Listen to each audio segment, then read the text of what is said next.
morning sunset moments. This is your Sir Cotilo, still going on to his morning walk. Maganda po ang panahon ngayon, magandang ilaw, and andito po tayo umiikot-ikot dito sa Danchi. Gusto ko lamang pong ipakita sa inyo kung gaano ka-natural at kasimple ang buhay dito sa Japan kung ikaw ay naninirahan sa isang danchi or government apartment, government housing. Kanina ko pinakita ko sa inyo ang isang ordinaryong bulaklak lamang po, ano? At ngayon, ito po, ito ang tinatawag nating kindergarten sa atin, nursery. Dito naman sa Japan, ito yung yochen. Yochen kung private na kindergarten. Hoikuen naman pag government school, government kindergarten or nursery. Hoikuen. Now, sa ngayon po, gusto ko lamang pong ipamahagi sa inyo ang akin pong reflection sa mga nakalipas na mga oras na kagabi sa pagmumuni-muni, kaninang umaga sa debosyon, sa meditation, at nakita ko ang mga hindi naman kaibahan, kundi parang parallel na ang mga pangyayari sa loob at labas. Ibig ko lamang sabihin dito sa loob, yung sa spiritual or internal na buhay at sa mga physical and external na buhay. Napapadako naman tayo sa mga ganitong reactions. So, lagay natin po ito sa SM103 sa ating mga reactions and realizations, opinions. Nakita ko lamang po na merong mga kumbaga evolution ang edukasyon at ang ating pakikitungo kung paano talaga ang edukasyon. Ito nga ba ay nasa pag-aari ng school? Ito nga ba ay nasa curriculum niya? Ito nga ba ay sa kasikatan ng school kung saan natin gustong isabak ang ating mga anak, kamag-anak sa pag-aaral niya. Pero hindi na yun ang isang punto na gusto kong ipabatid sa inyo. Ang isa lamang ay ang reality ngayon, kung saan talaga dapat matuto ang mga tao, ang mga kabataan ngayon. Kasi marami na rin ang mga graduate, college graduate na unemployed naman. Marami din yung undergrad na nakakapagtrabaho naman. Kahit sa sulok, Pilipinas ba o Japan, maraming mga nasa agham, scientists, sa infrastructure or construction, even sa politics. We know kung paano ang suffrage sa konstitusyon ng Pilipinas. Sa tamang edad, nationality mo, Filipino, pwede kang bumoto sa legal na edad mo at pwede ka rin tumakbo sa pagkapangulo. Kahit ikaw ba elementary graduate lang or high school graduate or sa ALS ka lang ba nag-enroll, ETIAF graduate or whatever. Ikaw ba ay cum laude? Ikaw ba ay lisensyado? Abogado? Profesor? Pwede kang pumunta doon sa mga politikong yan. Pero sa economy, marami rin. Kahit undergrad, no? Nagiging inventor nga rin sila eh. Mga innovative. No? Sa business, yes. Marami ngayon sa online na makikita mo. Kung paano talaga nag-develop ang tao. No? At paano talaga nagiging maganda ang buhay ng tao. So, siguro, panahon na rin kung paano tingnan ng mga administrador, ng mga educator, ang dapat ituro sa mga paaralan. Kasi mayroong mga evolution din eh. Tulad halimbawa, sabihin natin na lang sa sayaw, sa kultura. Siguro andun pa rin tayo sa mga taran taran tan tan tan tarararararararan tararararirarar, mga old folk songs, folk dances. And then from there pumunta sa mga Spanish time, cha-cha, boogie, mga ballroom dancing. Napunta na sa medyo modernized na rin na tan tan tan tan tan tan tan tararan, pati kanta sinasayaw na nila hanggang sa budots. Napupunta na rin sa TikTok ngayon. Marami na rin mga teachers or parents nakikita nyo sa online na nagti-TikTok na rin. Nakakatawa po ngayon kasi kahit nga po mga matatanda na pumunta na rin sa TikTokan.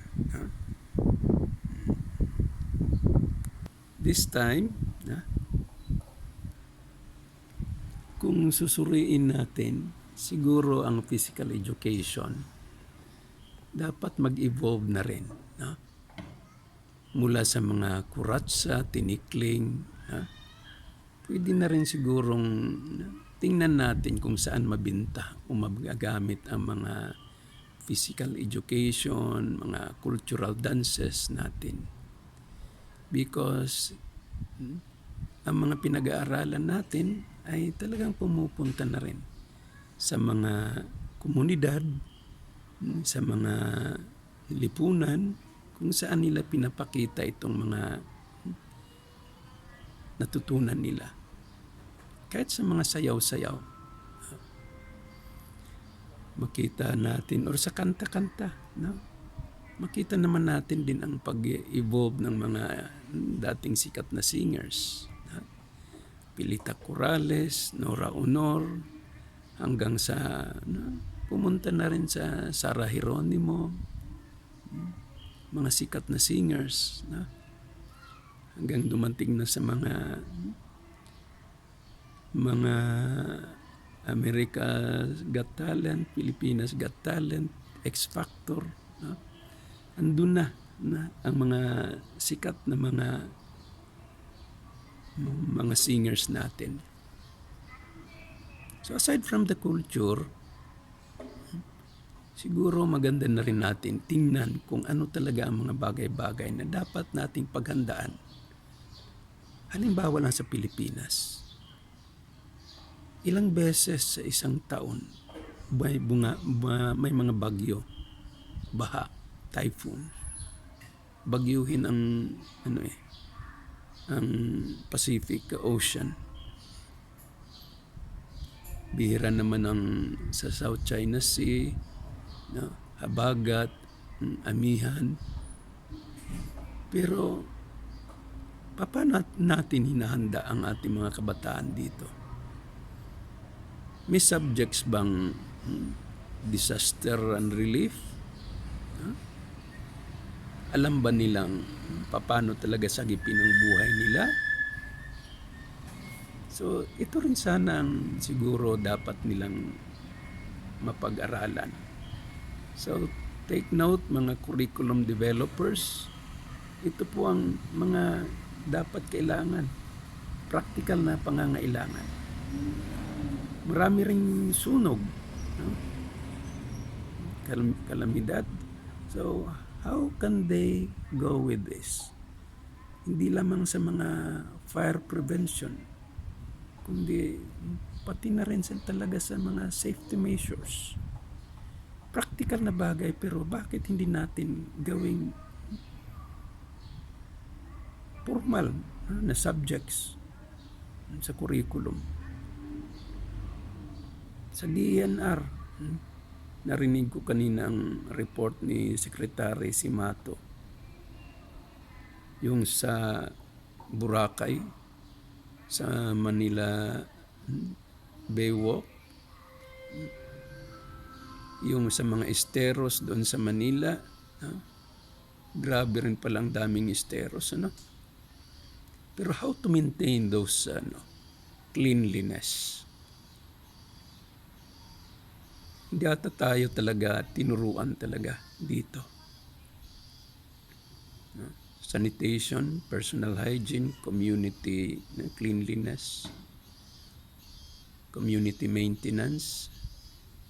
Siguro meron man sa elective subjects, pero mga chapters lang siguro ito. No?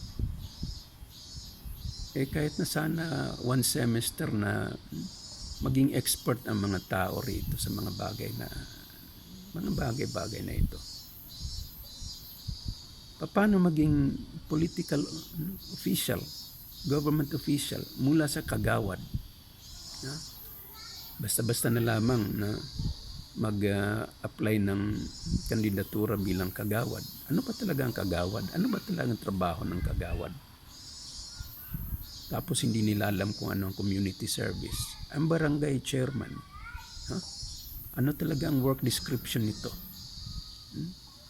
Pero, basta na lamang sikat ka, doon na. Binebenta mo ng sarili mo. At ang mga tao din, paano tinuturuan kung sino talaga at paano bumoto? Sensationalism, sikat, may personalidad, aktor ba? Personality, sensationalism, ito ang mga medyo nagiging sa atin Pero students are not really taught that way. Maybe meron silang subject na political science, constitution, Philippine Constitution. Yes, pero practical na tinuturo nga ba talaga kung karapat-dapat o paano maging karapat-dapat sa mga posisyon na ito. Kung ano ang mga karapat-dapat nating iboto, alamin natin ang mga ito. Practically, yes, na-experience ko rin yung mga bilihan ng boto. Bribery. Maraming ganyan. Pero itong mga bagay-bagay na ito, mga mali ito Pero pagdating sa school, kung saan dapat nating malaman ang mga dapat at magandang gagawin natin, wala. Alam natin na sa pagbagyo, andyan na yung palay natin, masisira, mga gulay masisira. Pero practical na siguro, hindi lamang sa agriculture dapat nating malaman kung ano-ano man, horticulture or whatever. Paano yung mga practicalities na kapag darating na ang panahon, 2 weeks na lang bago mo aanihin yung palay mo, tapos dumating yung bagyo, paano mo i-save yung palay mo? 4 na buwan mong inalagaan para ma-harvest mo. Tapos 2 weeks na lang, andyan na yung bagyo. Pag mapaluhod ng bagyo, ng baha, ang mga palay, mahirap nang anihin. Wala na. Pero how do we avoid ito mga ganitong pangyayari? Hindi ba kayang gawa ng malaking tarpaulin or tolda para magkaroon ng air breaker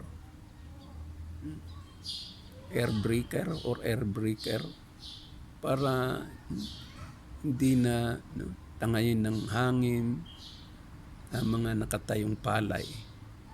Drainage, siguro yung mga practical na kung saan talaga ilalagay yung mga kanal-kanal para meron talagang labasan yung mga tubig, yung bang baha. Ito mga practical ito eh. Pero mga farmers lamang talagang naka-experience ng mga ganitong sakuna. Pero kailangan natin yun eh. We need rice. Pero ito, I don't know kung may mga subjects na tinuturo sa atin na ganito ang dapat malalaman.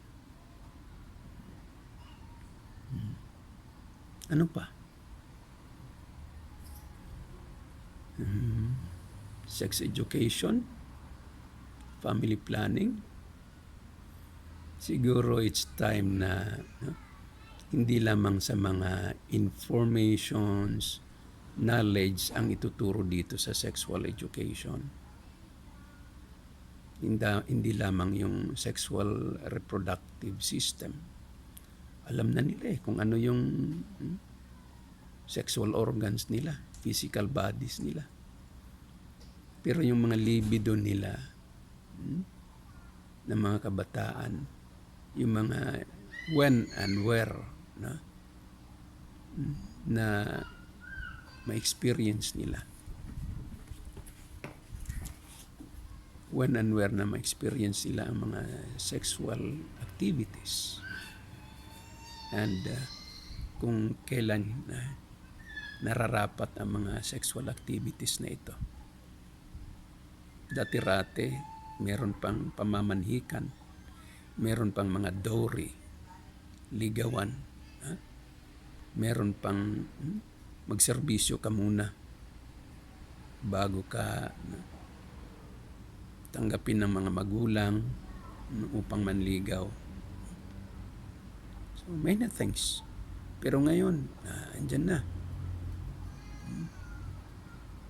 Pasok muna bago dribble. Sama na muna sa isang bahay bago kasal. Premarital sex, live-in partners. Pero paano talaga? Kailan talaga ang mga sexual activities dapat? Bakit nagkakaroon ng mga premarital sex? They need love, Pero hindi lamang agad-agad conjugal love yan eh. Supposedly siblings love, Love to your brothers and sisters, love to your friends, siblings love. Pero agad-agad natwitwist doon sa mga sexual love, which is not really love, Sexual activities, mga temporary happiness.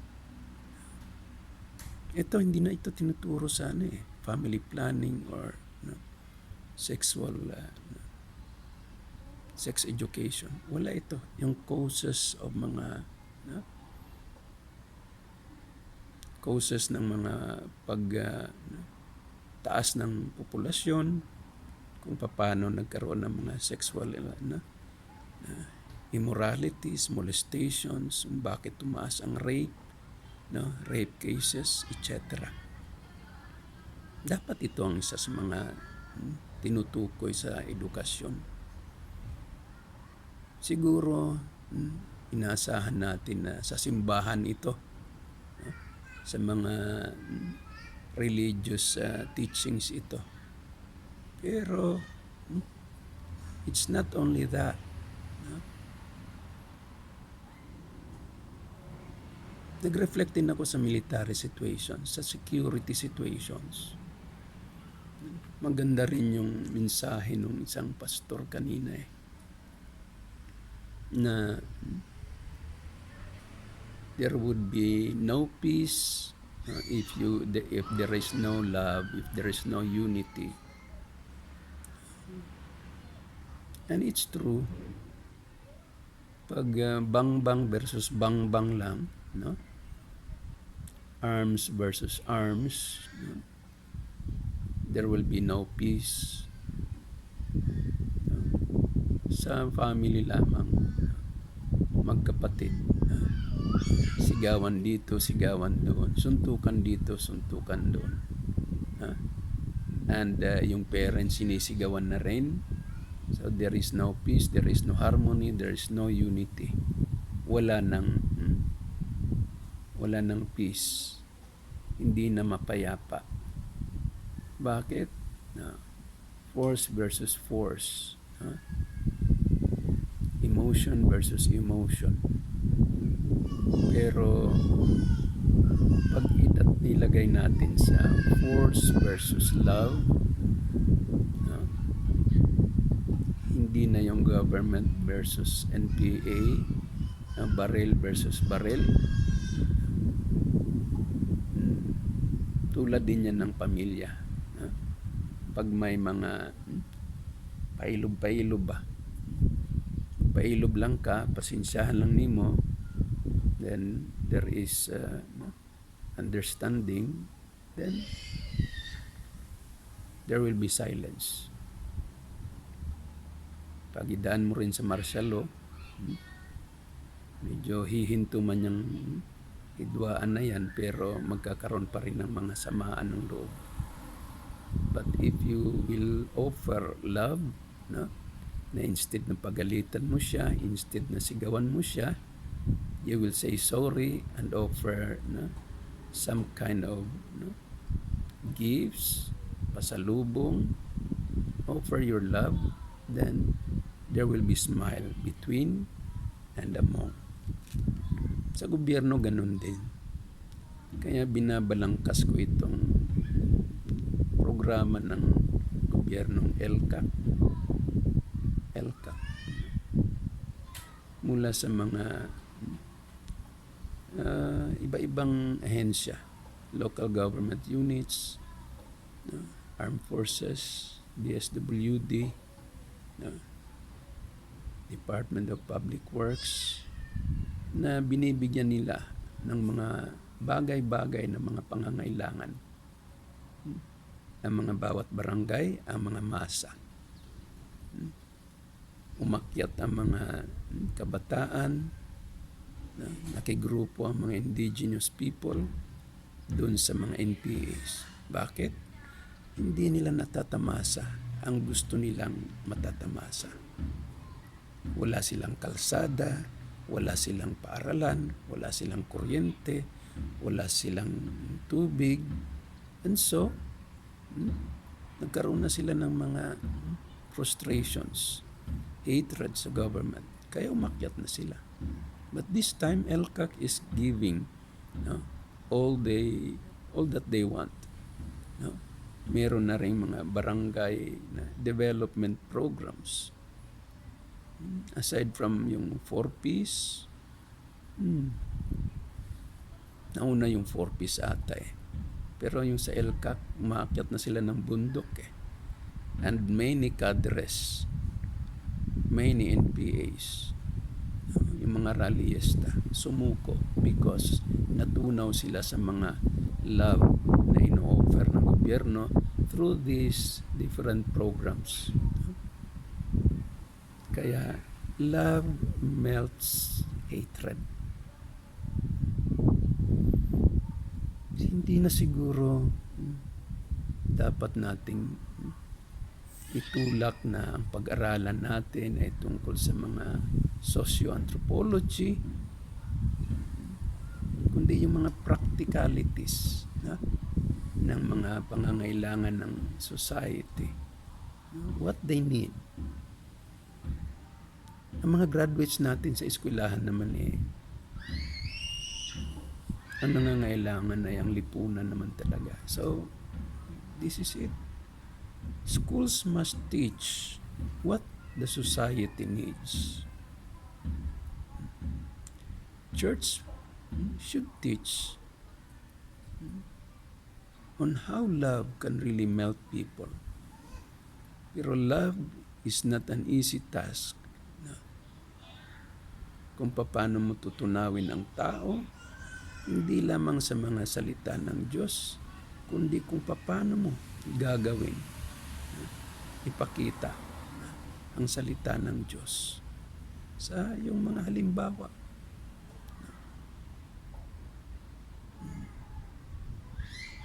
Ito ang isang mga tinitingnan ngayon ng mga naninimba, mga nananampalataya. Pastor nila nagsasalita, pero tinitingnan na nila kung ano rin ang buhay ng kanilang pastor. Ano rin ang buhay ng pamilya ng pastor. Sacrificial nga ba siya? Or baka kung saan-saan lang siya pumupunta. Layas dito, layas doon. Bisita doon, bisita dito. Na parang tourist na rin ang nangyayari. Hingin ng donation, dito, doon. Alam nila ang kalagayan ngayon, umaasa sa mga ayuda. And so, how can people really believe on these religious leaders? Follow healthily, faithfully, their church and their church leaders. Halos pareho lang yung external na gobyerno at saka ang internal na mga nasa simbahan. O-observe ko merong once a week na talk with the people, ang presidente. Ang mga taga-simbahan naman meron once a week, hindi lamang sa Sunday, meron din sila mga pastoral meetings once a week. Ang tinitingnan nila kung paano ba talaga makukuha ang mga tao sumamba sa Diyos, bumalik sa Diyos. Pero kung ang nire-report din lang nila ay ang mga positive, at hindi na nire-report yung mga kasalanan, pagkukulang, pagkakamali, limitasyon, paano malalaman ng taga-simbahan kung ano talaga ang dapat pang paunlarin? Sa school din. Kung ang titingnan lang natin ay positive dito, positive doon, at hindi natin tinitingnan ang mga kakulangan, mga kailangan ng lipunan ng mga mamamayan, wala. Turo tayo ng turo lang sa mga old curriculum, ganun din. Walang patutunguhan. So these are only mga reflections and realizations ko. I was just trying to make a day, make a starting day ngayon, dahil sa maganda rin sana mag-reflect. Reaction talks.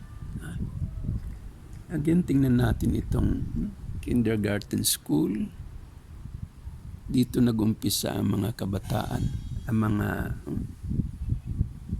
mga babies pa lamang, mga children, kung paano sila nag-aaral. Maganda ang school nila. 2-story building pero nursery, kindergarten lamang ito. Ang mga teacher nila andun, naka-apron. No? And meron silang mga doon, no? Slides where they can walk. No? Itong parang nila. Hindi naman to obstacle kundi parang climbing nila. No? Course. Doon. Tingnan natin, medyo lalapit-lapit tayo doon. Oops. Paaralan ng mga kabataan.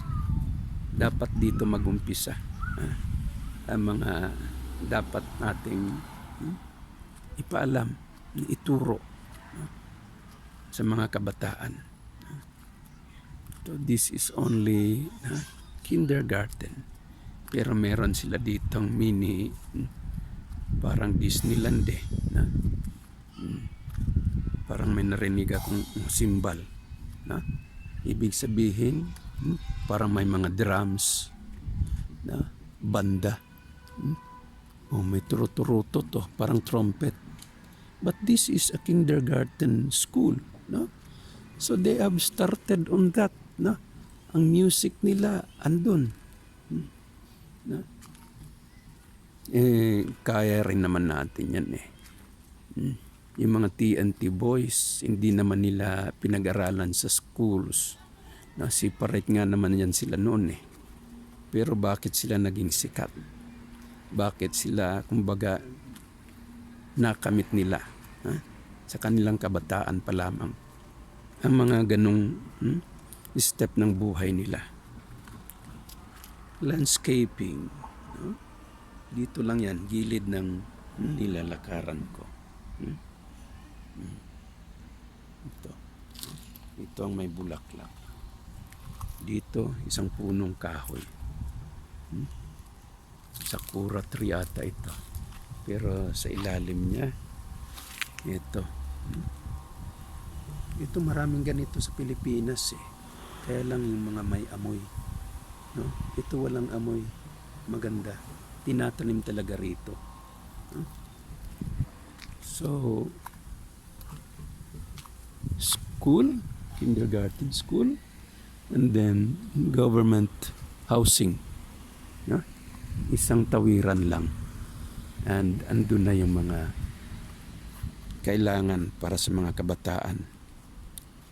Sa Pilipinas, ang government housing, ewan ko kung gaano kalayo sa mga government housing ang mga paaralan. Nasa batas, every barangay must have elementary and high schools. Pero wala. Hindi lahat-lahat ng barangays meron. Cleanliness, sanitation, DNR, wow. Doon sa Bawang, among 39 barangays, isa o dalawa lang ang barangay na merong garbage truck. I salute Chairman Marinas doon sa Bacuet Norte na nagkaroon sila ng garbage truck doon. And he's so humble kahit na mild stroke siya he tried to survive and continue his leadership. Yung nga rin pala, leadership. Paano ba talaga ang leadership?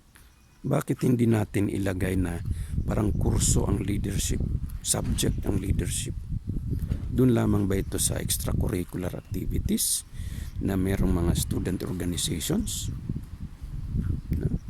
Mga politicians, leaders yan sila. Pero pinag-aaralan nga ba talaga nila kung ano ang leadership? Mula sa kabataan, sa elementary.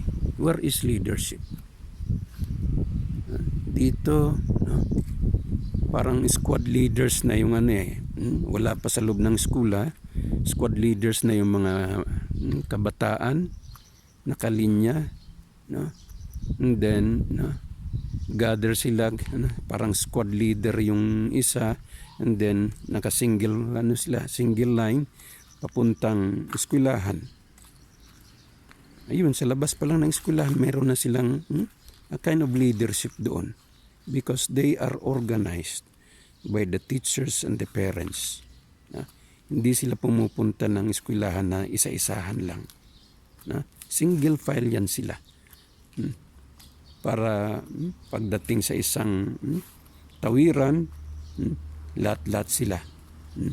Kaya hihinto talaga ang mga sasakyan bago lampasan ng mga tawiran ng mga pedestrian lanes. They give priority sa mga kabataan. And it's good. Makita nyo mga estudyante, mga pupils. Ang sombrero nila yellow. And makita yun ng driver, talagang yellow. They have to stop. Dito tayo minsan noon Kaya lang andyan na yung mga bubuyog. Maiingay yung mga bubuyog. Chirping sounds. Mga nature pa rin. Naglakad ako dito sa kalsada pero tingnan nyo dito. Beside, merong bench. May design pa yung bench nila. Parang mga holen-holen. Let me show you. Along the road, merong maliit na park. Merong yun silungan. And itong maliit na building ito, this is a comfort room. May bench din doon. How the government could provide this sa isang maliit na village? Yeah, maybe they have budget, pero why they have a budget? Because people pay their taxes. 5 uri ng taxes dito sa Japan.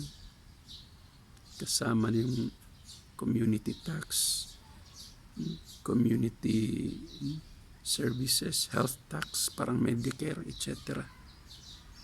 Kaya the government return their money sa mga ganitong proyekto. Kung may magandang ang proyekto ang government, sana may continuity nga.